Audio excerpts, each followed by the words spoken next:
प्रधानमंत्री नरेंद्र मोदी ने आज एक वर्चुअल कार्यक्रम के जरिए विजया राजे सिंधिया के सम्मान में 100 रुपए का स्मृति सिक्का जारी किया। विजया राजे सिंधिया को ग्वालियर की राजमाता के तौर पर जाना जाता है। यह सिक्का उनकी जन्म शताब्दी पर जारी किया गया है। इस मौके पर पीएम मोदी ने कहा है कि विजया राजे सिंधिया देश की आज़ादी के पहले और उसके बाद भी भारतीय राजनीति का अहम हिस्सा रही। उनके अनुभवों के बारे में आज की पीढ़ी को भी आगे चर्चा करनी चाहिए। जन्म शताब्दी समारोह के क्रम में 100 रुपए के स्मृति सिक्के को वित्त मंत्रालय ने तैयार कराया है। प्रधानमंत्री की ओर से इस सिक्के को जारी किए जाने के मौके पर विजया राजे सिंधिया के परिवार के सदस्यों के साथ साथ देश के अन्य भागों से भी लोगों ने हिस्सा लिया। राजमाता विजया राजे सिंधिया जनसंघ की नेता थी और भाजपा के संस्थापक सदस्यों में से एक थी। राजघराने से ताल्लुक रखने वाली विजया राजे सिंधिया भाजपा के बड़े चेहरों में से एक थी और हिंदुत्व मुद्दों पर काफी मुखर थी। राजस्थान की पूर्व मुख्यमंत्री वसुंधरा राजे सिंधिया और मध्य प्रदेश की कैबिनेट मंत्री यशोधरा राजे सिंधिया विजया राजे सिंधिया की बेटी हैं और राज्यसभा सांसद ज्योतिरादित्य सिंधिया उनके पौत्र हैं।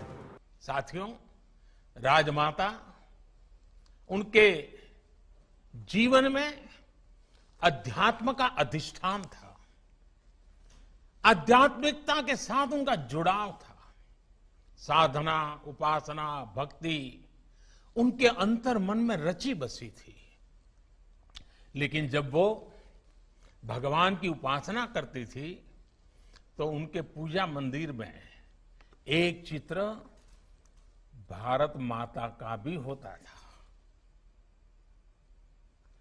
भारत माता की भी उपासना उनके लिए वैसे ही आस्था का विषय था। मुझे एक बार उनसे जुड़ी एक बात कुछ साथियों ने बताई थी और मैं जब उस बात को याद करता हूं तो मुझे लगता है मैं भी आपको बताऊं। एक बार वो पार्टी के कार्यक्रम में मथुरा गई थी। स्वाभाविक था कि वहां राजमाता बांके बिहारी जी के दर्शन करने भी गई। मंदिर में उन्होंने बांके बिहारी जी से जो कामना की उसका मर्म समझना बहुत आवश्यक है। राजमाता ने तब भगवान कृष्ण से प्रार्थना करते हुए क्या कहा? हम सबके लिए राजमाता के जीवन को समझने के लिए बात बहुत बड़ी काम आने वाली है।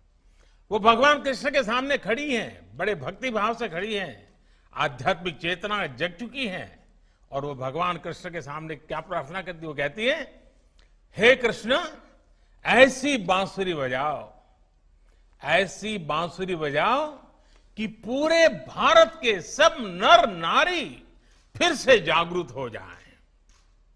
आप सोचिए, अपने लिए कोई कामना नहीं की, जो चाहा देश के लिए चाहा, जन जन के लिए चाहा और वो भी चेतना जगाने की बात की। जो कुछ भी किया देश के लिए किया। Bureau report, Dastak times.